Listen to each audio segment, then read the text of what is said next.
Seigneur, de ce que tu es là. Merci de ce que ton nom est présent. Merci pour ta grâce, Seigneur. Nous voulons prendre le temps, Seigneur, de célébrer ton nom, Seigneur Dieu de roi, ce matin. Ah, merci, Seigneur, pour tout ce que tu fais, Seigneur Dieu de roi. Béni soit ton Saint-Nom parce que tu es merveilleux, tu es là, Seigneur Dieu de roi. Merci, Seigneur Dieu de roi.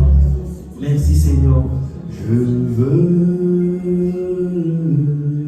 t'adorer.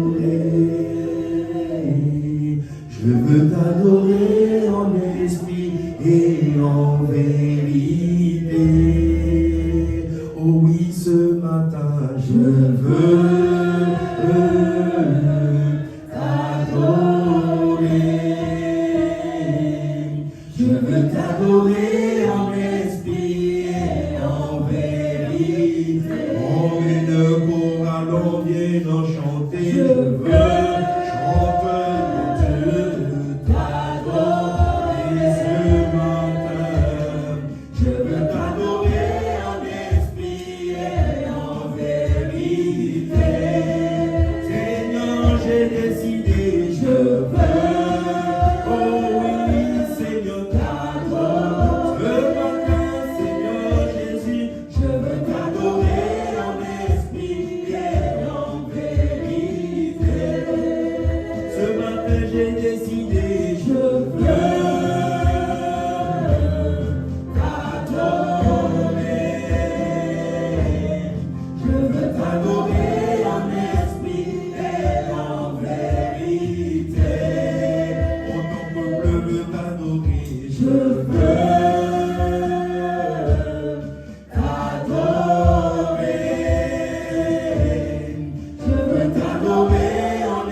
nombre l'épée. Tu es celui qui ne faillit jamais dans le combat. Avec toi, nous faisons des exploits, Seigneur. Qui nous exerce nos combats fermes dans la bataille, Seigneur. C'est toi, Seigneur, qui fais de moi un vainqueur. Tu ne fais pas de moi un perdant. Voilà pourquoi chaque fois, Père, que tu me donnes l'occasion de t'élever vers le roi. Ah, je n'hésite pas avec les moyens. Je laisse mon cœur s'exprimer en public comme en privé, Seigneur. Mon cœur n'a pas honte de proclamer, Seigneur, ta gloire. Mon cœur n'a pas honte, Seigneur, de proclamer ta majesté. Mon cœur n'a pas honte, Seigneur, de proclamer ta magnificence, Seigneur. Élever ton nom de toutes choses. Là où le monde a tendance à te régner, là où le monde a tendance, Seigneur, à ne pas te présenter comme l'atout principal. Moi, je te présente, Seigneur, comme mon atout principal, Seigneur. Ce que j'ai le plus cher, c'est toi, Seigneur. Comment ne pas t'élever? Comment ne pas te glorifier, Père? Avec mes bien-aimés, Seigneur, nous voulons t'acclamer ce matin, Seigneur. On signe, Seigneur, Père, l'appréciation de ta présence. On signe, Seigneur, de reconnaissance à toi. Le Dieu qui nous défend, le Dieu qui nous garde, le Dieu qui nous relève, le Dieu qui nous guérit, le Dieu qui nous voit nos besoins, le Dieu qui est notre consolateur, Seigneur. Merci pour ta grâce, merci pour ta bonté, Seigneur. Merci, Seigneur, parce que ce matin tu m'as encore t'exprimer, Seigneur. Je veux te recommander ce moment entre ta main, Seigneur. Cher Saint-Esprit de Dieu, permets que toi seul, Seigneur, te serve de moi. Seigneur, pas moi pour toi, mais toi, Seigneur, que tu te serves de moi, Père. Je ne suis qu'un simple canal, alors prends ma bouche, Seigneur, Père. Que ma bouche, Seigneur, soit ta bouche, Seigneur. Que mes pensées, Seigneur, Père, soient, Seigneur, je le vois, remplies par tes pensées, Seigneur. Afin que ce qui est de moi ne sorte pas, mais que ce que de toi s'exprime, Seigneur. Béni soit ton Saint-Nom. À toi qui sais faire toutes ces choses, Seigneur. Au-delà de ce que nous pouvons penser, imaginer. Par la puissance de ton esprit caché en nous, Seigneur. À toi soit l'honneur, à toi soit la gloire, à toi soit la puissance et la magnificence, Seigneur. Ce matin, nous te rendons la gloire. Béni soit ton Saint-Nom, Père. Merci pour la vie de mon Père et de ma soeur ce matin. Aucun esprit n'est là dans ta présence, Seigneur. Et à qui tu as fait grâce, Seigneur. Merci, Saint-Esprit, de ce que tu es là. Nous te laissons la place, exprime-toi, Seigneur. Que ce que tu as décidé de télécharger, que tu le télécharges dans nos cœurs, Père. Et que cela nous serve, Seigneur, Père, à la transformation, Seigneur, de ton Église. Béni soit ton Saint-Nom dans le nom de Jésus. Nous avons prié avec action de grâce. Et de acclamer le Saint-Esprit de Dieu. Merci pour ta grâce, merci pour ta bonté, Seigneur, je le vois. Alléluia. Merci, Jésus. Merci, nous pouvons nous asseoir. Mais avant de t'asseoir, prends le temps, si tu ne l'as pas fait, de saluer ton frère et ta soeur qui va faire le culte avec toi. Amen. Merci, Seigneur, pour ta grâce. Merci pour ta bonté. Amen, amen. Gloire à toi, mon Seigneur. Voilà. Qui pousse l'heure. Ce matin, nous allons parler d'un thème. Nous sommes toujours dans la continuité sur la famille. La notion de famille est une notion très, très importante. Et qu'on dise famille. Amen. Et notre thème de ce jour, c'est la famille est une histoire d'amour. Amen. Quand on parle de famille, on parle d'amour. Et ce matin, nous allons parler encore de famille. Bien aimé, depuis quelques temps, nous avons vu que le Seigneur continue à nous parler sur la famille. Nous avons vu notre Père spirituel, l'apôtre Ivan, que je voudrais, en passant, je voudrais m'arrêter un moment. Est-ce que nous pouvons nous lever pour acclamer, le Seigneur pour notre Père spirituel, pour le prix qu'il paye, bien aimé. Parce que là où nous sommes arrivés, là où nous continuons à avancer, c'est parce que quelqu'un paye le prix pour entendre Dieu, afin que nous puissions avancer dans la vie. Amen. Il y a des questions que tu te poses, mais souvent quand tu viens à l'église, la prédication parle de ce que tu es en train de te poser comme question. Bien aimé, quelqu'un a été dans la confidence de Dieu, dont le secret avec le Seigneur a entendu et venu te délivrer le message. Amen. Il est important de le souligner, parce que toi et moi, c'est que le Seigneur te donne le prix, mais ce n'est pas le même prix. Amen. Il y a prix et prix. Amen. Donc, vous pouvez vous asseoir. Et il sera aussi de ton tour, chaque fois que tu seras en public, de reconnaître qui est ton Père. Amen. Il ne faut pas avoir honte du Père spirituel que tu as. C'est une marque d'honneur. Amen. Et donc, nous avons vu que notre Père spirituel, l'apôtre Ivan, nous a enseigné longuement sur la série et continue à nous enseigner sur la notion de la famille. Et après cela, il y a eu la série de langues sur la famille. Nous avons vu aussi que le pasteur Christian nous a parlé de la notion de la cellule de maison. Le pasteur Yann est passé dimanche passé, il nous a parlé aussi de racheter le temps à à travers les familles d'impact, donc toujours la notion de la famille. Et nous avons aussi le pasteur Teddy qui nous enseignait sur c'est une affaire de famille. Amen. Et donc nous allons continuer encore à parler de la famille. Parce que c'est vrai que nous avons une famille, que Dieu est en train de bâtir une famille. Mais Dieu est en train de bâtir un modèle de famille. Amen. Pas n'importe quelle famille, une famille modèle. Selon le Seigneur. Et donc nous allons continuer dans cette lancée de toujours de parler de la famille. Et nous voulons voir aussi, selon ce que Dieu dit, l'importance de la famille. Pourquoi la notion de la famille est une notion très importante et capitale pour le Seigneur? Parce que lorsque l'on est, Dieu ne nous laisse pas seuls. Il nous place toujours dans une famille que j'appelle une famille d'accueil. Amen. Les parents qui sont là, ce sont eux qui nous accueillent sur la terre. Donc acclame le Seigneur pour des parents biologiques. Amen. Parce que eux, ils ont accepté répondre à l'appel de Dieu de te recevoir dans la famille. Il est important de les saluer. Il est important de les reconnaître. Il n'est pas question ici de nier sa famille biologique. Non. Certes, il y a deux notions, la famille biologique, qui peut aussi être la famille spirituelle, puisque certains sont convertis aussi, mais il y a aussi la notion de la famille spirituelle. Amen. Donc les deux familles ont béni le Seigneur. Amen. Amen. Nous allons juste voir notre premier verset du jour, c'est Luc chapitre 12, verset 7, et nous allons lire en plus le verset 16. Donc Luc chapitre 12, verset 7 et le verset 16 en plus. On dit non, Luc 12, verset 7. Ouais. Je crois que c'est ça. Ouais. Elle entra son fils premier-né, je ne sais pas si c'était la bonne référence. Non, je pense que ce n'était pas la bonne référence. En fait, je vais la retrouver. Attendez, je vais la retrouver. Je pense que c'est la bonne. Ah, excusez-moi, c'est Luc 2. C'est pas 12, excusez-moi. C'est Luc chapitre 2, verset 7 et le verset 16. Excusez-moi. C'est Luc chapitre 2, verset 7 et le verset 16. Donc on parle de la naissance de Jésus. Ok. Donc on dit, elle enfanta son fils premier-né et elle l'emmaillota et le coucha dans une crèche parce qu'il n'y avait pas de place pour eux dans l'hôtellerie. Amen. L'enfant vient de naître. Les parents qui l'ont accueilli, donc la famille d'accueil, qu'est-ce qu'ils font? Ils prennent soin de l'enfant. Amen. C'est leur fonction principale. Et le deuxième verset, donc la suite. Et on dit, ils y allèrent. Donc, ils, c'est pour les bergers qui ont reçu le message que là-bas, il y a un enfant qui est né. Ils courent pour aller voir l'enfant. Donc, ils y allèrent en hâte. Et ils trouvèrent qui sur place? Marie et Joseph. Et le petit enfant couché dans la crèche. Donc là, nous voyons que ce n'est pas... En premier, ils sont allés trouver l'enfant avec qui? Accompagné de ses parents.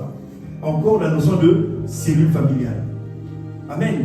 On n'a pas trouvé l'enfant dans la rue, non. L'enfant n'est pas venu seul et puis commence à marcher dans la rue, non. On l'a trouvé dans un environnement que Dieu a préparé pour l'accueillir, qui était la notion de famille. Donc on n'est pas appelé à vivre seul. Dieu nous envoie dans une famille. Amen. Donc, si bien aimé, si la notion de famille, toi, ça te parle pas aujourd'hui, là, ça va te parler. Amen. Acclame le Seigneur parce qu'aujourd'hui, la commande de Dieu ne va pas laisser seul, Dieu t'a donné une famille. Donc ici, nous voyons qu'une chose qui me frappe, nous voyons qu'ici, la garde de Jésus en atterrissant sur la terre est confiée à la famille de papa Joseph et de maman Marie. C'est eux qui ont la garde de l'enfant. C'est eux qui doivent l'emmener à grandir. Le fait de l'emmailloter, déjà, c'était les premiers soins qu'on apporte à l'enfant. On ne doit pas le laisser nu, il faut qu'on puisse l'emmailloter, le couvrir, c'est déjà les premiers soins. Donc, c'est le rôle des parents, de prendre soin des enfants. Et nous allons encore voir une deuxième notion, dans Genèse chapitre 2, verset 18. Genèse chapitre 2, verset 18. L'Éternel Dieu dit, il n'est pas bon que l'homme soit seul. Je lui ferai une aide semblable à lui. Il n'est pas bon que l'homme soit seul. Je lui ferai une aide semblable à lui. Amen. Alors ça parle à quelqu'un, peut-être qu'il s'attend, je dois parler mariage. Je pense que le mariage. Comme c'est un verset qui est beaucoup connu pour le cas du mariage, nous allons voir l'autre facette de ce verset-là. Amen. Ici, c'est une deuxième notion que nous voyons. On nous dit, Dieu dit qu'il n'est pas bon que l'homme soit seul. je lui ferai une aide semblable à lui. Donc le fait que Dieu dise, il n'est pas bon que l'homme soit seul, ça signifie que Dieu ne nous a pas créés pour que nous soyons en autarcie, indépendants, que nous habitions seuls. L'homme n'a pas été créé pour être seul. Or, il y a des gens qui s'identifient pour dire que moi je suis solitaire.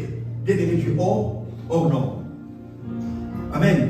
L'homme n'est pas fait pour être seul. Il a été créé pour habiter en société, en famille, dans une cellule, dans une communauté, en tout cas ne pas habiter seul.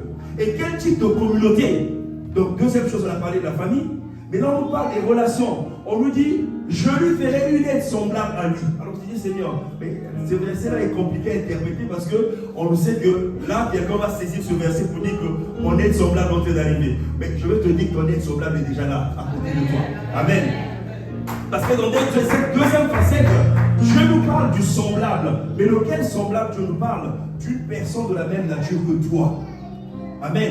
C'est celui-là, ton semblable, ton vis-à-vis. Donc tu ne peux pas vivre seul dans la société, impossible.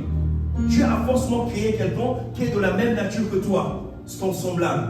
Et cette notion qui emmène Jésus à introduire la notion du prochain dans le Nouveau Testament. Parce que comme on se disait que c'est quand on est en communauté, je suis de la même ethnie, je suis de ceci, ensemble, on se ressemble, donc là on est c'est mon semblable. Oui, ça c'est toi qui le détermine. Mais Dieu va au-delà de cela, il dit ton prochain. C'est-à-dire celui qui à un moment donné de la journée ou de ton existence se retrouve à côté de toi. Amen. Et quelqu'un dise Amen. Amen. Donc Dieu vient changer les règles, il te dit dans ton prochain. Ce n'est pas celui avec qui tu t'entends forcément, mais quelqu'un qui à un moment donné dans le bus, dans le train, quelque part au travail, se retrouve à tes côtés. Celui-là aussi, tu ne dois pas le négliger, c'est ton prochain. C'est ton semblable parce qu'il est fait à l'image de Dieu. Donc, deux notions qui nous emmènent à la notion de famille, c'est que, la famille, c'est notre famille, la terrain d'accueil, mais aussi, on n'est pas emmené à habiter seul, à vivre seul. Dieu nous donne une personne qui doit marcher avec nous. C'est la notion de famille. Amen. Et donc, nous allons aussi lire la notion de famille selon le Seigneur. Quelle est la notion de famille selon le Seigneur? Nous allons lire dans Luc chapitre 8, versets 20 à 21. Toujours dans la notion de famille, on lui dit, ta mère et tes frères sont dehors et ils désirent te voir. Est-ce qu'on peut lire la suite 21? Mais il répondit, ma mère et mes frères, ce sont ceux qui écoutent la parole de Dieu et qui la mettent en pratique. Amen. Donc la notion de famille, Dieu vient définir ici dans la notion de semblable, non seulement quelqu'un qui est comme toi, mais au fur et à mesure que nous avançons, Dieu est en train d'affiner la notion de semblable. Ceux qui partagent la foi avec toi sont véritablement tes frères et tes sœurs. Sont niés ceux qui sont nés biologiquement avec toi. Parce que le but de Dieu, c'est que toi, en croyant, que tu sois un ambassadeur qui va emmener tous ceux qui sont nés ensemble avec toi à devenir comme toi. C'est la notion de la famille. Dans la famille, on n'est pas égoïste. J'ai appris en lisant un livre là, j'ai vu que quelqu'un disait que la meilleure façon de vivre en paix dans la famille, c'est de faire en sorte que tous tes frères et sœurs réussissent. Parce que ceux qui ne vont pas réussir là vont te poser des problèmes. Donc si tu veux éviter des problèmes plus tard, arrange-toi, si toi t'es arrivé quelque part là, arrange-toi que eux ne restent pas derrière, qu'ils avancent avec toi. C'est ça qu'on appelle la notion de famille. Amen. Est-ce que tu peux acclamer ta faute pour le Seigneur? Parce que c'est le Seigneur qui nous emmène aujourd'hui à comprendre que cette notion de famille. Amen. Et donc, qu'est-ce qui nous emmène, puisqu'on a parlé de famille? Après, quelqu'un peut dire qu'on peut être en communauté. Est-ce que c'est forcément une famille? Quand on est au travail, c'est une communauté des personnes qui font la même chose ou qui sont dans une corporation. Est-ce que forcément c'est une famille? Pas forcément. Mais qu'est-ce qui identifie quand les gens sont ensemble, qu'on dise que cela constitue une famille? Amen. Qu'est-ce que vous pouvez dire? Pour vous, à quoi vous reconnaissez que ça c'est une famille? Qui peut me répondre? Oui, ma soeur? L'amour. Est-ce qu'on peut acclamer le Seigneur? Quelle autre notion? Oui? Les valeurs. Quelle autre valeur? Qui d'autre peut répondre? À quoi tu reconnais que ça, là, il s'agit d'une famille? Le soutien. Donc la solidarité. Amen. Quelle autre chose qu'on peut voir? La communion. Donc ça rejoint un peu le soutien, cette notion de soutien de communion en fait, l'unité, voilà c'est ça. Okay. Est-ce qu'on peut acclamer le Seigneur? Parce qu'on a tout juste. Amen. Donc nous voulons voir, dans le cadre, c'est une affaire de famille. Pour qu'on reconnaisse que c'est une famille, nous allons voir 4 caractéristiques qui montrent que nous parlons d'une famille, qu'il s'agit d'une famille, qu'il ne s'agit pas juste d'un groupe de personnes qui sont mis ensemble, mais là nous parlons vraiment de la famille. Amen. J'ai retenu 4 caractéristiques que nous allons voir ce matin. Donc les 4 choses qui caractérisent la famille sont l'identité, l'amour, l'unité et la solidarité. Ce sont les 4 choses. Quand tu es au travail, tu n'es pas obligé d'être solidaire. Parce que quand ton ami a fait des fautes, tu ne veux pas t'associer, tu te dissocies. Tu ne t'identifies pas à lui. Mais lorsque ton frère, né de même sang que toi, ou ton frère spirituel, si aujourd'hui un problème arrive à Impact Centre Chrétien, toi, si tu te reconnais comme membre d'Impact Centre Chrétien, tu ne vas pas te dissocier, tu fais partie de la famille. Tu passeras la tempête avec nous. Amen. Parce que tu es de la famille. Il faut que tu sois là. Tu ne dois pas disparaître. Et puis quand la tempête va passer, toi tu réapparais. Non, tu n'es pas de la famille. C'est pas clair. Amen. Tu n'es pas de la famille. Et ça, c'est une notion qui nous emmène en fait à savoir que la famille a des, je ne dirais pas des prérequis, mais des caractéristiques qui montrent que quand quelqu'un manifeste ça, c'est qu'il s'identifie à cette famille-là. Amen. On parle d'abord de l'identité. Alors ici, on fera beaucoup plus allusion à notre identité en Christ. On va séquencer ça. On va plutôt aller dans le sens de l'identité en Christ, quelque chose qui nous permet, déjà nous qui sommes là, d'être ensemble. Si ce matin nous sommes ensemble et que je peux t'appeler mon frère, ma soeur, c'est parce qu'il y a quelque chose que nous avons en commun, notre filiation à Christ. Amen. Nous reconnaissons que là, à ce niveau-là, tu as beau être noir, bleu, tout ce que tu veux, mais à ce niveau-là, en tout cas, on est même chose. Et c'est cette identité-là qui fait que nous reconnaissons une appartenance de la famille. Donc l'identité est importante. Pour d'autres, ça va être le nom. Il s'appelle Massamba, il s'appelle Dubois. Et donc tous ceux qui s'appellent Dubois se disent que je suis de la famille Dubois. Amen. Mais nous avons quelque chose. Alors nous allons lire ça, quelque chose en commun. C'est dans Jean chapitre 1, verset 12 à 13. Est-ce qu'on peut le lire? Jean chapitre 1, verset 12 à 13. Mais à tous ceux qui l'ont reçu, à ceux qui croient en son nom, elle a donné le pouvoir de devenir enfants de Dieu, lesquels sont nés, non du sang, ni de la volonté de la chair, ni de la volonté de l'homme, mais de Dieu. Amen.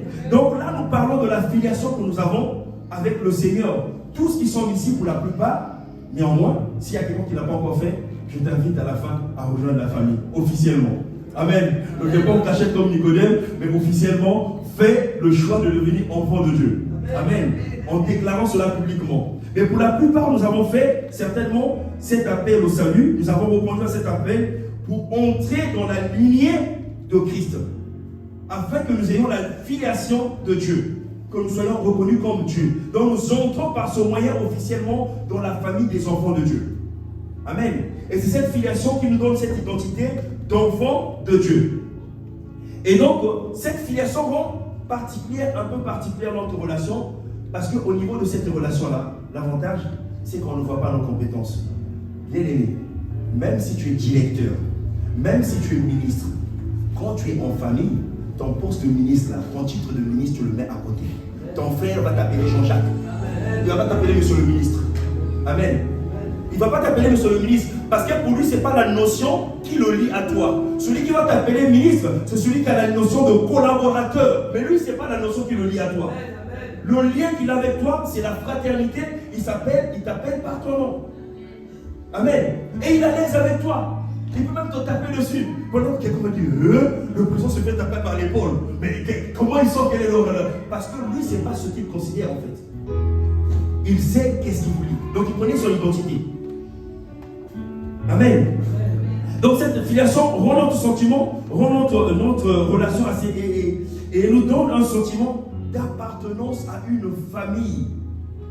Parce que nous avons la même identité, nous avons le même Père. Donc tout ce qui va toucher ce Père-là, nous touche. Alors, est-ce que tout ce qui touche Dieu te touche? Est-ce que quand on insulte Dieu, toi tu dors tranquillement? Est-ce que quand on refuse aux gens de lire la Bible, toi ça ne te touche pas? Tant que toi dans ta chambre, tu peux encore lire la Bible. Il y a des endroits où on interdit les gens de lire la Bible. Mais ce sont des frères à qui on empêche de connaître mieux leur Père. Ou de faire d'entrer en possession de leurs droits. Donc ce qui touche les autres membres de la famille devrait te toucher. C'est ça la notion de la famille en fait. Amen. Donc quand on parle de l'identité, cette identité nous emmène en fait à savoir que c'est un don de Dieu, parce que c'est vrai que c'est Dieu qui produit nous le vouloir de le faire. Le jour où tu as fait la prière du salut, c'est Dieu qui a permis que tu répondes à cet appel. Parce qu'il y a eu d'autres occasions où tu as entendu l'évangile, mais tu n'avais pas accepté le Seigneur. Mais un bon jour, tu as dit aujourd'hui, je me lève et j'accepte. Donc c'est un don de Dieu. Amen. Et c'est une grâce que tu as, avec plein de privilèges. Et le fait d'appartenir à une famille te produit en toi de l'assurance. Parce que quand on est seul, on est fragile. Si quelque chose t'arrive, qui va te soutenir? La personne. Mais quand tu sais que tu es membre d'une famille, tu sais que s'il m'arrive quelque chose, il y a des gens qui vont m'entourer.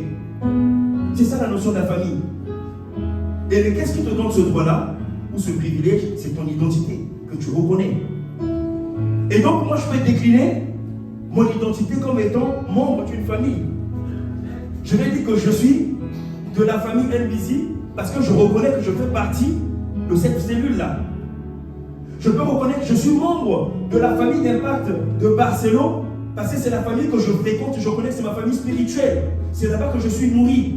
Donc tous ceux qui font partie de cette famille, ce sont mes frères et mes sœurs. Je décline mon identité. Si quelqu'un nous voit ensemble, il va dire, ah, mais lui c'est qui? Il va dire, ah, c'est mon frère. On prie ensemble. Donc tu reconnais que vous êtes la même chose en fait. Que moi j'appartiens à Impact Centre Chrétien comme famille spirituelle, je reconnais que je suis membre de cette famille spirituelle. Et je peux décliner que je suis enfant de Dieu parce que je reconnais Dieu comme mon Père. Amen. C'est pour cela que Jésus était étonné quand les pharisiens disaient, nous avons Abraham pour père, ils ont raconté tout en charabia. Jésus les regardait. Oh, ceux qui appartiennent à ce Père-là ont des caractéristiques, il y a l'amour en eux. Vous jugez les gens. Moi, je ne vois pas ce que le Père possède et ce que vous possédez là. Ce n'est pas la même chose. On n'a pas le même Père. Vous, votre Père là, c'est l'autre côté. C'est l'autre oncle là. C'est lui, votre Père. Mais on n'a pas le même Père. Parce que Jésus refuse de s'identifier aux pharisiens comme étant ses frères parce qu'ils ne présentent pas les mêmes œuvres. Ils n'ont pas la même éducation. Amen. Donc, tous ceux qui ont la même éducation que toi, bénis le Seigneur. Et pour cela que nous devons demander à Dieu que nous soyons plus nombreux pour que la famille de Dieu s'élargisse. Amen. Tu dois contribuer à ce que nous soyons nombreux à avoir la même identité que la famille de Dieu s'élargisse. Il n'est pas que les neveux des cousins dans des enfants nés légitimes de Dieu. Et Dieu veut passer par toi pour que nous soyons nombreux à nous identifier à ce Père Céleste. Amen. Et le fait que je m'identifie à cette famille doit m'emmener à quoi? Au sens de responsabilité. Je dois savoir que comme je ne suis pas seul et que j'appartiens à une famille, il y a d'autres membres de la famille. C'est que j'ai des frères et des sœurs. J'ai aussi des parents. Donc je dois prêter attention à la manière dont je me comporte. Parce que ce que moi je fais n'engage pas que ma responsabilité, ça peut engager la responsabilité des autres membres de la famille. Donc ça m'emmène au sens de responsabilité. Aujourd'hui, si Emmanuel Macron fait quelque chose, mais le nom de toute la famille Macron est souillé. Amen. Il y a des noms, quand tu les interpelles, quand on parle de ces noms-là, personne ne veut s'associer à ce nom. Parce qu'il y a un scandale derrière. Une seule personne a posé un acte qui était peut-être horrible, et c'est toute la lignée qu'on vous connaît. Imaginez que nous sommes là. Permettez l'expression, quelqu'un vient dire, il dit, moi je m'appelle Hitler. Bon, même s'il n'est pas de la vraie famille, mais le nom quand même va nous interpeller. Chacun va commencer à se regarder. On dit, lui, parce qu'il y a eu une histoire derrière. Le nom est chargé d'histoire. Cette identité n'est pas neutre, c'est chargé d'histoire. Amen. Mais quand on te dit que tu es enfant de Dieu, tu devrais avoir tout sourire. Parce que ton Dieu n'a pas de scandale. Ton Père n'a pas fait de scandale. Amen. Tu devrais être fier de l'annoncer que tu appartiens à Dieu. C'est un nom qui n'est pas souillé, qui n'a pas de scandale à l'actif. Non. Tu dois être content. Amen. Et tu dois aussi être capable de défendre ta famille d'impact. Parce que c'est ta famille. Tu dois défendre l'honneur de ta famille d'impact. Tu dois défendre l'honneur de ta famille, de ta famille biologique. Tu dois défendre l'honneur de ta famille spirituelle. Tu ne dois pas te dissocier. Sinon, tu n'es pas membre de la famille. Amen. Tu es peut-être un sympathisant. Amen. Change de statut en fait. Peut-être que toi, tu es sympathisant de la famille. Mais si tu sais que tu es de la famille d'impact, ta famille d'impact sort pour un but, mais tu cours le même but pour lequel la famille d'Impact vit. Si ta famille d'Impact va évangéliser, puisque tu es membre, toi aussi tu dois faire partie de l'action qu'ils vont mener. Comme disait l'apôtre Ivan, quand le corps bouge, la tête aussi bouge. Quand la tête veut bouger, le corps doit bouger.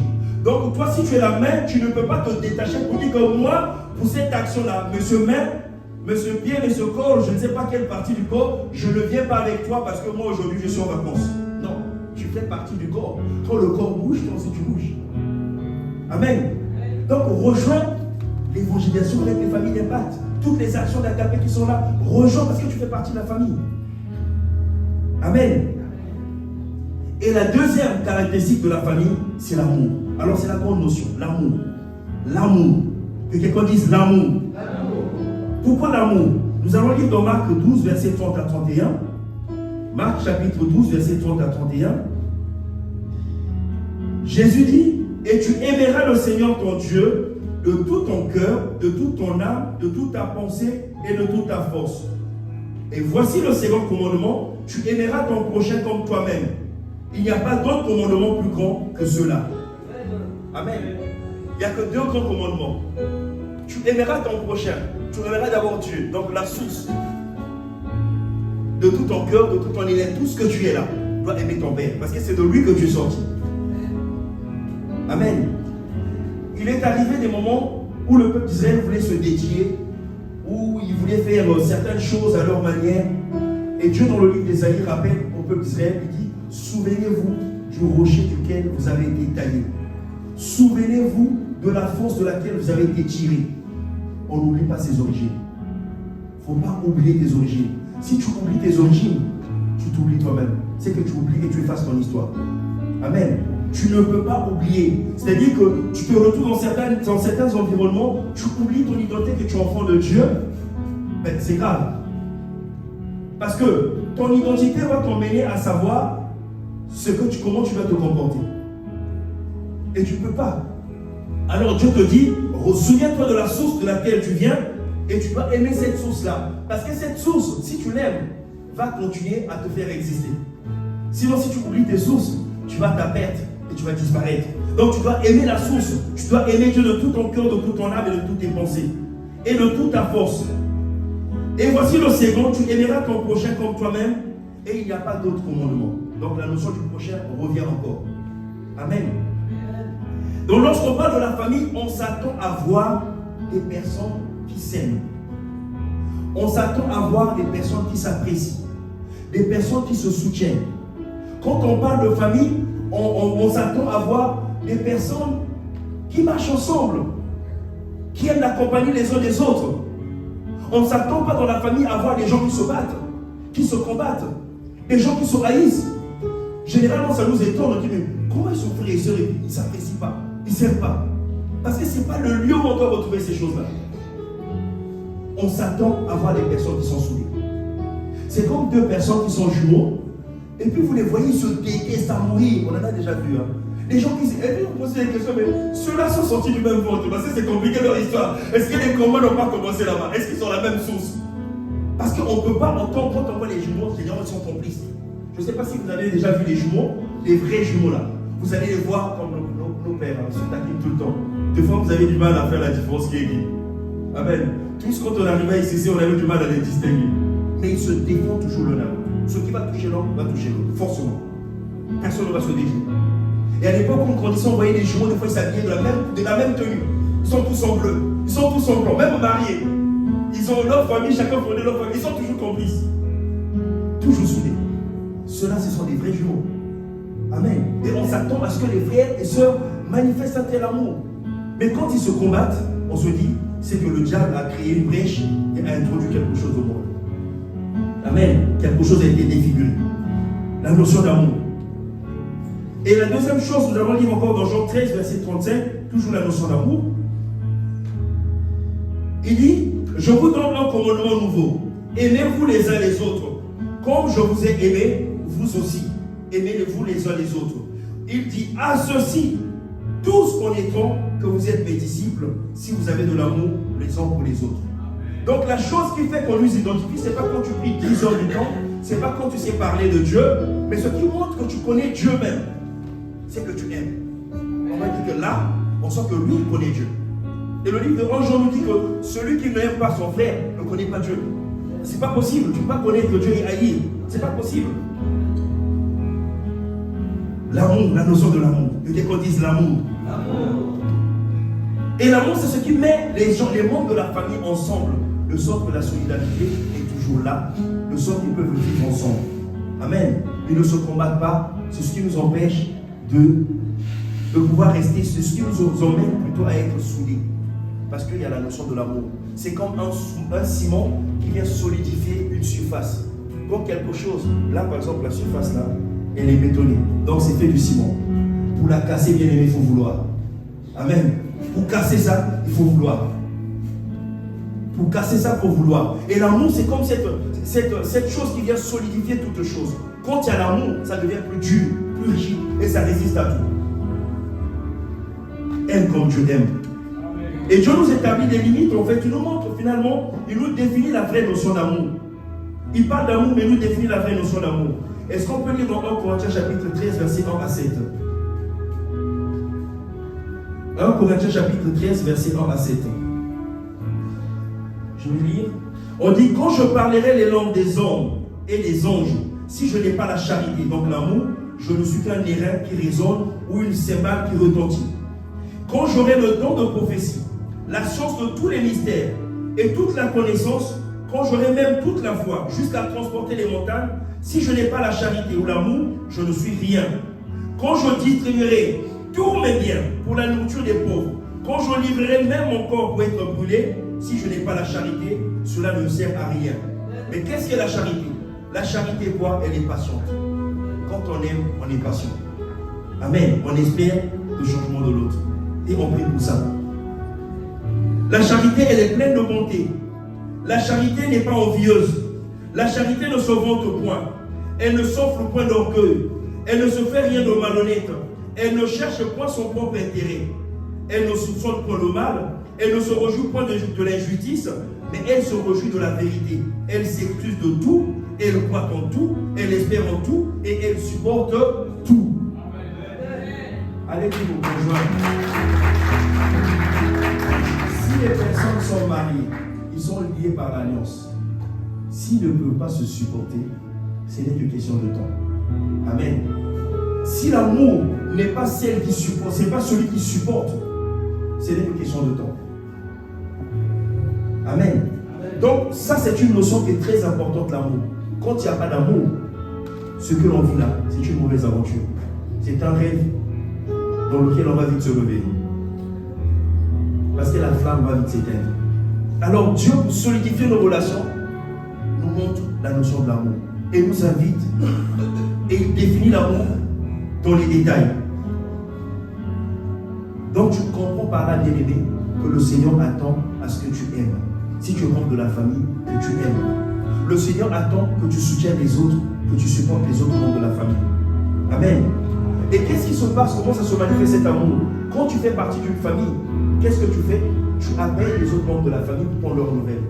Tu appelles ta tante, tu appelles ton frère, ton cousin, tu appelles pour prendre les nouvelles. C'est ça qui fait que tu fais partie de la famille. Tu les reconnais comme les gens de ta famille sont de l'importance à tes yeux. Tu prends leurs nouvelles. Qu'est-ce qui se passe? Tu souhaites le bonheur aux autres. Dès qu'il y a l'anniversaire de quelqu'un, tu vas composer un message. Ah, il ne faut pas que je montre. Amen. J'ai une soeur qui habite aux États-Unis. Dès que l'anniversaire arrive, elle envoie déjà pour un message.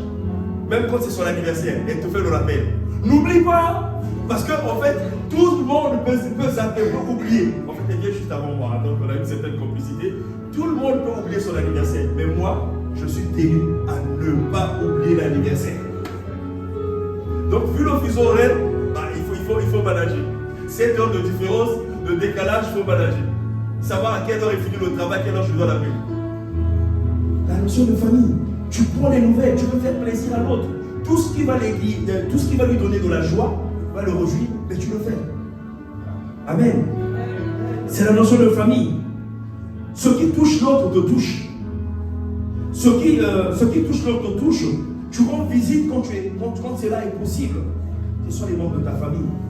Et qu'est-ce que tu fais? Tu vas juste quand il y a de l'incompréhension, mais tu vas passer l'éponge, pardonner, faire la paix. Mais c'est ça la famille. Dites-moi, est-ce que chaque fois que votre couteau en cuisine vous a blessé, vous l'avez jeté, vous avez acheté un nouveau couteau, qu'est-ce que vous faites? Vous le nettoyez, vous le rangez, même si vous le regardez bizarrement pour un moment, vous n'allez pas l'utiliser, en tout cas il est quand même dans la maison. Vous n'allez pas jeter. C'est votre couteau. Il a vu. C'est ça la notion de la famille. On se pardonne, même quand il y a l'offense. L'autre par maladresse t'a mal parlé, mais c'est pas ce qui va faire que tu vas le rejeter, c'est plus ton frère, non. Sinon chaque jour tu vas changer le frère. Et le magasin de Dieu à un moment donné peut-être va avoir une pénurie. Parce que Dieu m'a dit que c'est pas le bon exemple. Chez qui doit envoyer des frères. Amen. Nous devons collaborer, Dieu nous a mis ensemble en but. Tu ne dois pas zapper ton frère. Amen. Et tu es aussi emmené à faire des sacrifices si cela est utile pour aider l'autre. C'est ça, l'abnégation. Et cela est valable pour les familles d'impact. Cela est valable pour les familles d'impact. Ce sont tes frères et sœurs que tu retrouves dans les familles d'impact. Amen. S'il y a un sacrifice pour aller prendre quelqu'un, ça te prend 10 minutes. Pour passer le prendre, c'est un détour pour toi. Pour que vous veniez ensemble à l'église, fais-le. C'est ton frère, c'est ta sœur. Et ne te plains pas. Amen. Si tu as fait des courses pour ton frère, ta soeur, tu l'as aidé ou tu as fait quelque... ne t'attends pas de quelque chose en retour. Tu l'as fait parce que c'est ton frère, c'est ta soeur. Ne sois pas comme quelqu'un qui dans un carnet va noter. Le 19, j'ai apporté des courses. Le 20, le transport. C'est comme si en fait tu ouvrais un compte en banque. Donc tu as raison de dire c'est pas ça qu'on s'attend dans la famille. On donne sans penser comment ça va revenir.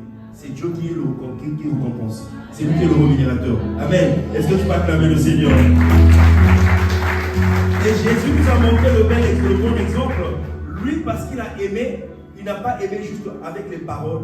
Il a posé un acte. Il s'est donné lui-même pour que toi et moi, nous ayons la vie. Il s'est donné lui pour que nous ayons la vie. C'est le bon exemple. Donc, qui es-tu pour ne pas sacrifier ta vie pour les autres? Parce que quelqu'un l'a sacrifié pour toi. Décide aujourd'hui que ton amour-là va consister à faire aussi des sacrifices pour les autres. Amen. À prendre 5 minutes dans ton temps de prière pour prier pour les autres. C'est aussi du sacrifice que tu fais. Alors tu sais qu'il y a une facture pour laquelle tu dois prier pour que Dieu te donne l'argent. Tu veux demander à Dieu, mais les 5 minutes là, prends-les pour prier pour ton frère, pour ta soeur. C'est aussi un sacrifice que tu fais. Amen. C'est ça la famille. La troisième notion, c'est l'unité. Alors, nous allons lire dans Marc 3, versets 24 à 25, l'unité. Marc 3, versets 24 à 25. Oh Seigneur, aide-nous. Marc chapitre 3, versets 24 à 25. On dit, si un royaume est divisé contre lui-même, ce royaume ne peut pas subsister. Si une maison est divisée contre elle-même, cette maison ne peut pas subsister. Donc si on se hait, si on n'est pas unis, mais on ne peut pas vivre longtemps. Quel que soit ce qu'on a conçu ensemble, ce n'est que question de temps, ça va voler en éclats. Amen. Et c'est ce qui se passe en fait. Si aujourd'hui, l'arbre qui est attaché, comme on dit dans Jean 15, Dieu dit que lui c'est le cèpe et nous sommes les sabres, donc les branches. Quand on coupe la branche d'un tronc d'arbre, si on le détache, les premières semaines, les feuilles qui sont dessus restent encore vertes. Mais ce n'est que question de temps avant que le feuillage là puisse changer de couleur, puisse se sécher et se détacher même de la branche. Et la branche elle-même, on entamait le processus de la fin de vie. Amen. Donc on n'est pas appelé à se détacher, on doit vivre unis. Et beaucoup de personnes se sont trop détachées vite de leur source. Détachées vite des communautés dans lesquelles Dieu les a placées. Détachées trop vite de ton église. Parce que tu connais 2-3 versets, tu veux vivre seul, tu veux vivre ta foi. Frère, ce n'est que pour longtemps. Parce que quand ta source n'est plus alimentée, tu vas sécher. Amen. Dieu nous appelle à vivre dans l'unité. Parce que seul, on fait certaines choses, certes, mais on ne va pas très loin.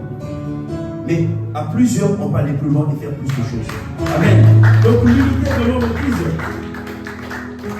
C'est pour cela que le Seigneur nous dit, heureux ceux qui font la paix autour d'eux, car ils seront appelés fils du Très-Haut. Pourquoi tu dois faire l'unité, tu dois faire la paix? C'est pour préserver l'ensemble. C'est pour préserver l'unité. C'est ça qui fait ta force. Et Dieu demande à ce que tu te comportes ainsi. Est-ce que vous êtes arrivé de vivre en famille des moments de tension? Et dans toutes les familles, je pense que c'est déjà arrivé au moins une fois. Où tel ne s'entend pas avec tel, ou tel ne s'entend pas avec tel. Et quand il y a des événements de famille, c'est véritable casse-tête. Tel ne peut pas s'asseoir à côté de tel. Tel ne peut pas parler à côté de tel. Et celui qui organise, s'il ne les invite pas, non, il a le feu. S'il les invite, il ne sait pas comment ça va finir. Donc c'est casse-tête. Parce que ça peut aller en clash à tout moment. C'est pas évident quand on vit dans une famille qui est divisée. Alors Dieu ne prend pas plaisir à ce que ses enfants soient divisés. Il veut que ses enfants vivent dans l'unité. Voilà pourquoi, pour garder cette unité, nous voyons que les apôtres se réunissaient toujours ensemble. Ils faisaient tout ensemble. Ils avaient tout en commun. Ce n'est pas parce qu'ils n'avaient pas de travail, mais parce que c'était l'unique moyen de garder, comme disait Jésus, gardez-vous du levain des pharisiens. Dehors, ils savaient qu'il y avait le levain qui pouvait les attaquer, qui pouvait les atteindre, et pouvait changer de vie. Mais l'unique moyen, c'était de rester entre eux pour garder cette unité-là. Amen. Jusqu'à ce qu'ils soient matures pour affronter le monde. Et donc, Dieu veut que tu gardes l'unité. Et nous avons vu aussi l'histoire qui est racontée dans la Bible du peuple de Babel qui a voulu, unir de manière unie, ils ont voulu bâtir une tour. Et en bâtissant cette tour-là, ils sont arrivés jusqu'à un certain niveau. Et même Dieu a eu peur à cause de leur unité. Dieu s'est dit, si je ne fais pas attention là, je ne pourrai pas les arrêter. Donc le projet, ils l'ont mené à bien. Pourquoi? Parce qu'ils étaient unis. Ils voulaient bâtir la tour de Babel. Mais nous, nos familles ne subsistent pas souvent parce que la division a vite fait surface. Et puis, on ne va pas loin. Amen. On ne va pas loin. Pourquoi? Parce que la division a été là. Alors, la question que je vais te poser, frère Béloé, en cette saison où Dieu veut que nous puissions conquérir, on ne va pas conquérir les territoires seuls. On ne va pas conquérir les villes seules. On court le risque. Amen. On doit être unis, un peu plus unis pour conquérir. Est-ce qu'en ce moment de conquête, toi, es-tu celui qui rassemble ou celui qui divise? Es-tu celui qui rassemble dans ta famille ou tu es celui qui divise? Et c'est quand tu visites quelqu'un là, la personne reste avec des sentiments partagés parce qu'il a entendu quelque chose qui a perturbé son âme, ou tu ramènes la paix? Es-tu celui qui unit ou celui qui divise? Est-ce que tu prêtes attention de comment tu parles à l'autre? Est-ce que les gens apprécient comment tu leur parles ou ils détestent comment tu leur parles? Une fois, ça peut être que tu as fait la remarque, mais si ça devient récurrent, tu dois revoir ta manière de parler. Parce que tu dois unir en fait et non diviser. À la famille d'impact, tu dois prêter attention de comment tu parles aux autres. Est-ce que tu es celui qui unit ou tu es celui qui divise? Prête attention. Travaille pour l'unité, bien-aimé. Amen. Travaille pour l'unité, bien-aimé. Acclame le Seigneur. Travaille pour l'unité. Travaille pour l'unité. La quatrième chose, la quatrième notion, c'est la solidarité. Alors, la solidarité, nous allons lire dans Galates chapitre 6, verset 2. La solidarité. Quelqu'un dise la solidarité. On nous dit portez les fardeaux les uns des autres. Vous accomplirez ainsi la loi de Christ. Portez les fardeaux les uns les autres. Et nous allons aussi lire Jacques 5, verset 17 et verset 16. Jacques 5, chapitre 5, verset 16. On nous dit confessez donc vos péchés les uns les autres. Priez les uns pour les autres afin que vous soyez guéris. Parce que la prière fervente du juste a une grande efficacité. On dit de confesser les péchés les uns les autres. Parce que là où il y a des hommes, il y a forcément des frictions. Il y a forcément quelque chose qui va arriver. On a dit, ce n'est pas ça qui va nous décourager pour faire de ton frère qui ne soit pas ton frère, qui ne soit pas ta soeur. Amen. Ce n'est pas ça. Mais là où il y a des problèmes, Dieu nous emmène ici dans les relations humaines à savoir comment régler nos problèmes. Donc, bien aimé, si dans l'église, tu as des frictions avec quelqu'un, tu as eu des frictions et qu'il y a un mauvais sentiment qui est resté, ne le garde pas, ça peut te détruire. Amen. Prends la peine, prends l'engagement de régler ça vite, mais vite. Si dans ton entourage proche, il y a des frictions, il y a de l'animosité, il y a un sentiment qui ne doit pas être dans ton cœur, que quand tu vois quelqu'un, tu n'es pas à l'aise, règle ça vite. Ça peut te détruire. Jésus disait, quand le diable vient, il ne trouve en moi rien qui soit à lui. Il ne faut pas que le diable, dans une situation où tu as besoin d'être préservé, te réclame que tu as lui. Parce qu'il t'a gardé quelque chose qui ne t'appartient pas. Amen. Portez, il dit, pardonnez-vous les péchés les uns des autres. Et c'est ça le véritable amour. Mais nous allons voir ici un véritable exemple, modèle de solidarité. C'est dans Acte 19, versets 10 à 17. Alors il est long, je ferai peut-être un peu la synthèse. Donc Acte chapitre 9, versets 10 à 17. Il est un peu long, je ferai la synthèse, je disais certaines parties. Alors c'est l'histoire de Paul. Paul vient de se convertir. Alors le Seigneur, comme on a dit, quand on est, que ce soit physiquement ou spirituellement, Dieu ne nous laisse pas seuls vivre notre foi. Dieu va nous positionner dans un environnement dans lequel nous allons grandir. Quelqu'un va être un grand frère, une grande soeur va nous aider, ou des parents spirituels qui vont nous aider à grandir. Et donc Paul naît, et pendant qu'il naît, parce qu'il a accepté le Seigneur l'envoie dans une maison où il va habiter pour quelque temps. Et dans cette maison, il va envoyer quelqu'un qui est un disciple, Ananias, pour aller prier pour lui, parce qu'il avait perdu la vie. Mais Ananias sait que Paul a une réputation qui n'est pas bonne. Il a déjà fait emprisonner des gens à cause de l'évangile. Donc, quand le Seigneur lui parle, malgré que c'est quelqu'un d'obéissant, il va essayer de lutter avec Dieu pour dire, Seigneur, mais tu sais, le gars-là n'a pas bonne réputation. En fait, il cherche à condamner Paul par rapport à son passé. Il ne croit pas à la vraie conversion de Paul. Il dit peut-être que c'est un guet-apens qui me tend. Quand je vais arriver d'abord, on va m'arrêter. Le Seigneur lui dit non, vas-y. Et donc, finalement, il va accepter de partir. Mais avec toute méfiance. Et il arrive quand même, il obéit. Et puis, il va prier pour Paul. Et Paul va voir les écailles qui vont tomber de ses yeux. Donc, ce qui couvrait ses yeux, en fait, pour l'empêcher de voir, ça va tomber. Et en ce moment-là, qu'est-ce qui va se passer? Il retrouve la vue. Et c'est là que nous allons lire qu'est-ce qui va se passer. Maintenant, le langage de l'autre change. Je crois que c'est le verset. Je vais retrouver ça. Alors, oui, le verset 17, on nous dit, Ananias sortit, il fut arrivé dans la maison, il imposa les mains à Saul en disant, Saul, mon frère, le Seigneur Jésus t'est apparu sur le chemin par lequel tu venais et m'a envoyé pour que tu recouvres la vue et que tu sois rempli du Saint-Esprit. Celui qui était craintif a compris que finalement, réellement, si Dieu a rendu le témoignage de Paul, parce que c'est Dieu qui a défendu Paul, hein, dans sa bonté, il dit non, il a changé, je sais, il ne présente pas encore tous les signes de quelqu'un qui a changé, mais en tout cas, c'est un bon homme, bon, voilà, il va travailler pour moi, tu peux y aller. Dieu a défendu le statut de Paul. Et en ce moment-là, qu'est-ce qui va arriver? Lui, ayant prié, certainement que l'Esprit a fait monter une conviction dans son cœur, avec le témoignage intérieur, que c'était réellement son frère. Et là, le langage change, il appelle plus juste Paul, et Saul plutôt de Tarse, il appelle maintenant Saul, mon frère. Le qualificatif change. Il reconnaît qu'il vient de rejoindre la famille. Amen. Paul est un criminel, vient de rejoindre la famille. Et qu'est-ce qui s'est passé dans la suite? Nous voyons que finalement Paul, puisqu'il a été admis au milieu d'une nouvelle famille, la famille lui a ouvert les bras, il va rester quelque temps avec eux, il va s'affermir. Donc pendant ce temps, ce n'était pas qu'il dormait. On a eu à lui enseigner les voies du Seigneur. Et ce qui me frappe au verset 19, on nous dit que Paul se leva, il fut baptisé, donc c'est la vraie conversion. Après, il eut pris la nourriture, donc parce qu'il sortait d'un jeûne, il ne mangeait pas, les forces lui revinrent. Et qu'est-ce que Saul fait? Il resta quelques jours avec les disciples qui étaient à Damas. Donc il a rejoint une famille spirituelle.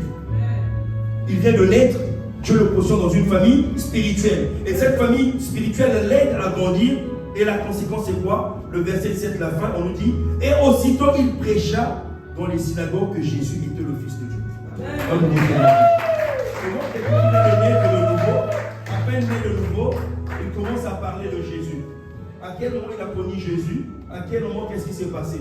Parce qu'il y a des frères qui ont pris soin de lui et qui lui ont montré la vraie voie du Seigneur.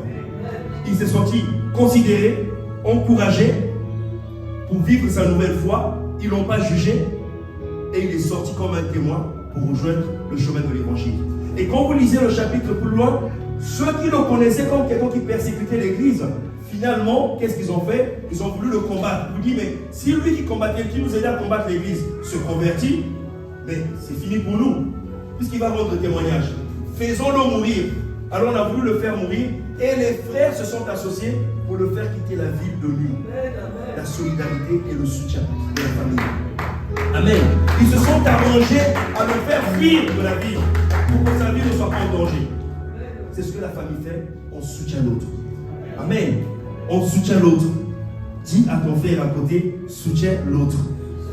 Sois solidaire. Amen. Pourquoi tu dois être solidaire?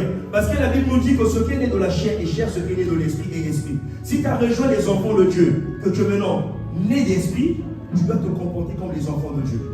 Amen. La solidarité des enfants de Dieu. C'est ce que tu dois manifester. Alors, pour finir, je veux qu'on puisse... Je vais atterrir, je commence à atterrir. Je vais vous raconter une anecdote. En fait, il y a une anecdote, un proverbe italien que je voudrais vous raconter pour dire l'importance de l'amour. Amen. Est-ce qu'on peut l'afficher? L'importance de l'amour. En italien, on va savoir cadrer avec l'image. Amen. Ça y est, faites confiance. Il y a un adage italien qui dit datemi un punto d'appoggio e solleverò il mondo. Datemi un punto d'appoggio e solleverò il mondo. Littéralement, qu'est-ce que ça signifie? Donnez-moi un levier et je vous soulèverai. Et un point d'appui et je vous soulèverai le monde. Amen. C'est-à-dire que si j'ai un levier, quel que soit le poids de la chose, je pourrai soulever le monde. Et ce proverbe en fait vient de qui? Et l'image est là. Nous voyons que lui, il exerce ces deux points qui sont là. Et la personne qui est de ce côté réussit à lever le poids qui est de l'autre côté. Amen. Imaginez qu'il n'est pas seul. Et que ça, c'est tout le monde. C'est notre territoire. C'est les problèmes qui sont dans la famille. Quelles que soient les difficultés. Mais que nous sommes nombreux à exercer la force de ce côté. Le poids qui est ici nécessairement va bouger. On va le faire déplacer. Amen. Et parce que la Bible nous dit on chasse 1000 et que chasse plus que personne chasse 10 000. Mais qu'est-ce que le point d'appui? C'est la famille. Cette partie qui est le socle, c'est la famille. Amen. Ça, c'est le point d'appui. Et la barre qui est là, c'est le lever. C'est quoi? C'est l'amour. Donc l'amour, si l'amour trouve un point d'appui, un socle, qui est le socle de la famille, il est capable de déplacer toute la terre. C'est ce qui s'est passé avec la famille Rothschild. Aujourd'hui, on parle de la famille Rothschild, une famille soudée. Quand on parle des finances, c'est la première famille qu'on voit au monde. Ils sont dans tous les business. Dans le monde bancaire, partout, ils sont là. Pourquoi? Parce qu'ils sont une famille unie. Ils transmettent des choses de père en fils dans la famille. Et ils ne permettent pas qu'il y ait des intrus dans la famille, de peur que cette unité-là s'effrite. Mais ils s'appuient sur la famille. C'est le neveu qui va commander. Après, c'est le neveu, c'est le cousin. C'est jamais quelqu'un de l'extérieur qui est chef d'administration. C'est entre eux. Pourquoi? Parce qu'ils ont compris qu'on doit préserver quelque chose. C'est quoi? La notion de la famille. Et cet amour-là, c'est ça qui nous permet de soulever le monde. Aujourd'hui, ils ont conquis toute la terre. Ils ont conquis le monde, ils ont conquis tout le monde financier. Pourquoi? À cause de l'unité de la famille. Donc si toi et moi sommes ensemble, appuyons sur les familles d'impact. Amen. On peut gagner tout le territoire du 91. En un mois, c'est possible. En un mois, on peut gagner notre voisinage. En un mois, on peut faire que tout notre bâtiment là soit conquis à Christ.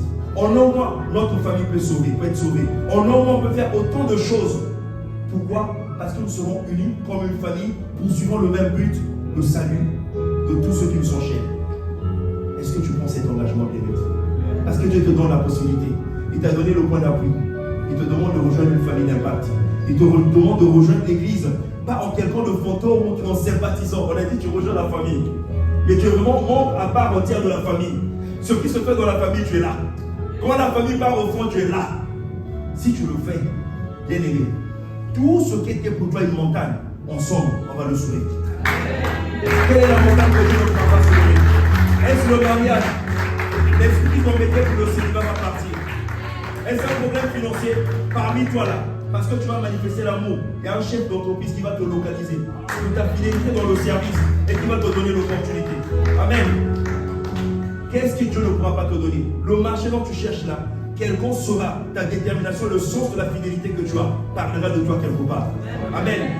Quand je suis venu à l'ICC, j'ai appris une règle. On a dit tu es à 4 personnes de la personne que tu vas atteindre. C'est une règle que j'ai appliquée. Tu es à 4 personnes de celui que tu veux atteindre. Pourquoi? Parce que plus tu avances, les connaissances que tu es en train de te faire là, quelqu'un va constater qui tu es et quelqu'un parlera de ton rôle. Tu n'as pas besoin de manipuler les choses pour atteindre quelque que tu veux. Fais ce que je te demande de faire. Fais dans les règles. Fais les choses dans les règles. Et tu verras que la fidélité va parler pour toi. Rejoins la famille d'Impact. Rejoins la famille spirituelle. Ensemble, soulevant le monde.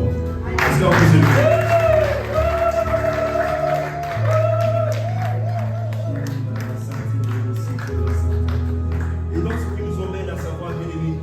Valoriser ta famille d'Impact. Ne la vois pas juste comme un petit rassemblement de jeudi. Bien aimé, c'est tout un mystère. S'il a fallu les jeûnes et les prières, que son serviteur aille chercher Dieu, et Dieu de tout ce qu'il lui donne comme stratégie, lui dit non, allez juste dans les maisons. Bien aimé, c'est pas banal. C'est une instruction prophétique. Toi et moi, nous devons valoriser cela. Amen. Nous devons valoriser cela. Donc, valorise ta famille d'Impact. Aime-la, cette famille. Ne la juge pas. Elle n'est peut-être pas parfaite pour l'instant, parce que c'est au début. Mais fais confiance à Dieu. Il sait transformer les vies. Amen. Et garde cette famille d'Impact afin que le Christ puisse gagner à travers les familles d'Impact la terre entière. Amen. Merci Seigneur Dieu le roi. Merci pour ta bonté Seigneur. Prends le temps de rendre grâce à Dieu. Prends le temps de rendre grâce à Dieu. Seigneur, merci. Merci pour ta parole. Merci pour ton amour. Merci pour ta capacité Seigneur. Merci pour ta bonté Seigneur Dieu le roi. Merci pour ta bonté, Seigneur, je le vois.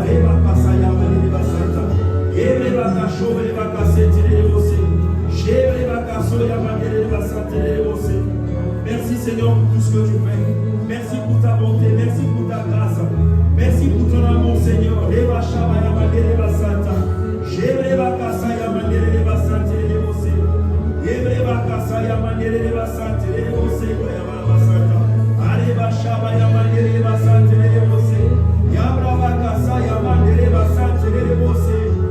Bien-aimé, la Bible déclare, saluez-vous par un saint baiser.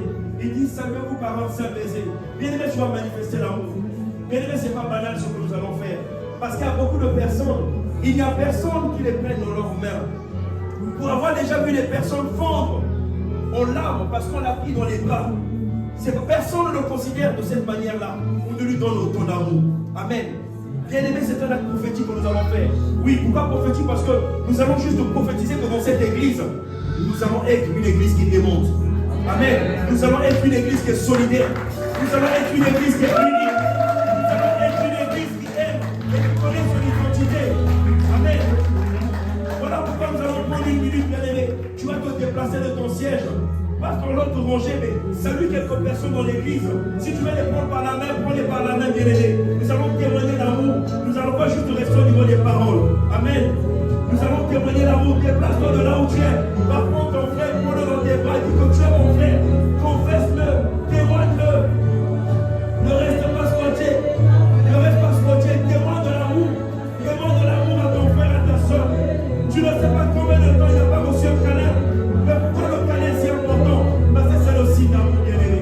C'est le signe d'amour, bien-aimé. Montre à ton frère que tu n'es pas ton ennemi. Et s'il y a un compte dossier à régler, profite de régler ça. Parce que nous voulons entrer dans la dimension de ce qui est. Merci Seigneur pour ton amour. Merci Seigneur pour ta bonté. Merci Seigneur pour ta grâce.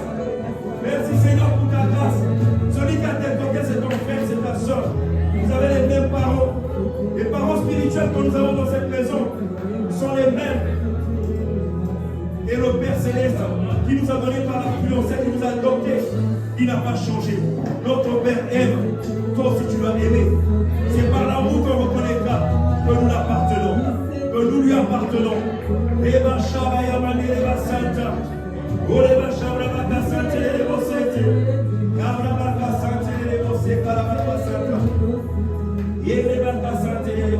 Je me livre totalement. Je me livre totalement.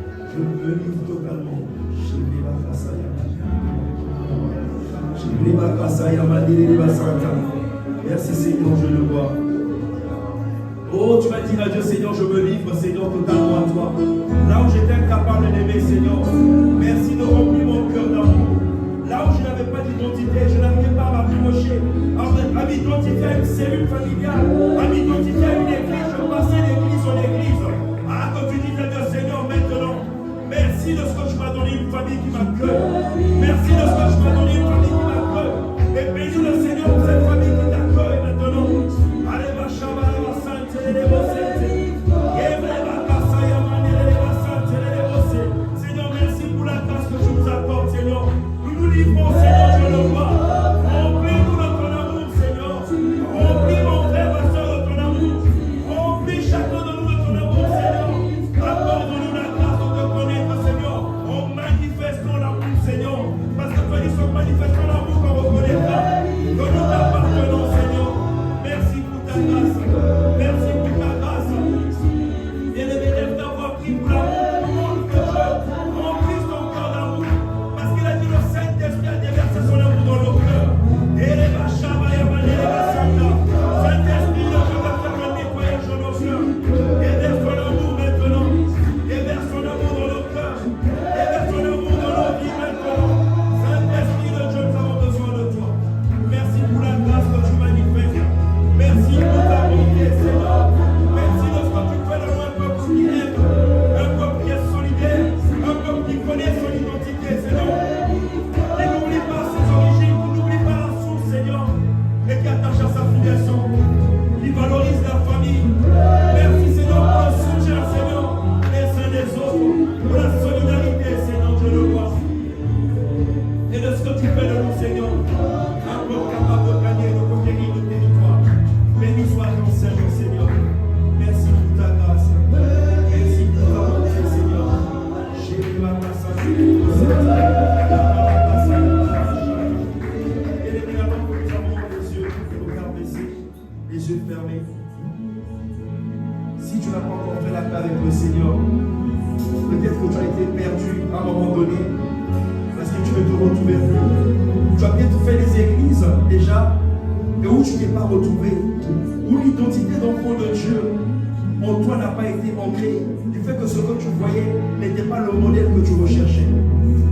Ce matin, Dieu te dit que Dieu t'a positionné dans une famille qui se veut aimante.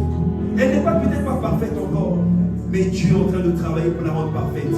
Parce que celui qui a commencé cette œuvre est fidèle, et c'est lui qui nous rend parfait. Amen. Mais peut-être que ce jour, tu décides de revenir dans la maison. Tu reviens auprès de ton Père pour que cette filiation soit totale et définitive dans ta vie. Cette notion d'amour que tu le vives. Bien-aimé, tu vas lever ta main pour que nous puissions faire la prière, dites la prière du salut, afin que nous puissions prier ensemble avec toi. Si c'est ton cas, lève juste la main là où tu es, pour que nous puissions prier avec toi. Si c'est ton cas, mon Seigneur, je le vois. Tu vas répéter après moi. Seigneur Jésus, ce matin, j'ai reçu ta parole. Merci de ce que tu as vu mes défaillances. En termes d'amour, en termes d'identité, en termes de monde de solidarité. Ce matin, viens me changer. Pardonne-moi de la manière dont je me suis comporté. Là où je n'ai pas considéré la famille, parce que cette notion ne me parlait pas. Mais aujourd'hui, j'accepte faire partie d'une famille pour la valoriser, pour l'accepter et pour communier ensemble avec mes frères et mes soeurs. Pardonne-moi mes erreurs, lave-moi par ton sang et accepte-moi comme ton enfant. Je te reçois dans ma vie comme mon Seigneur et mon Sauveur personnel, comme ma source de qui je suis sorti. Et je deviens Seigneur, enfant de Dieu. Merci Seigneur pour ta grâce. Acclame le Seigneur.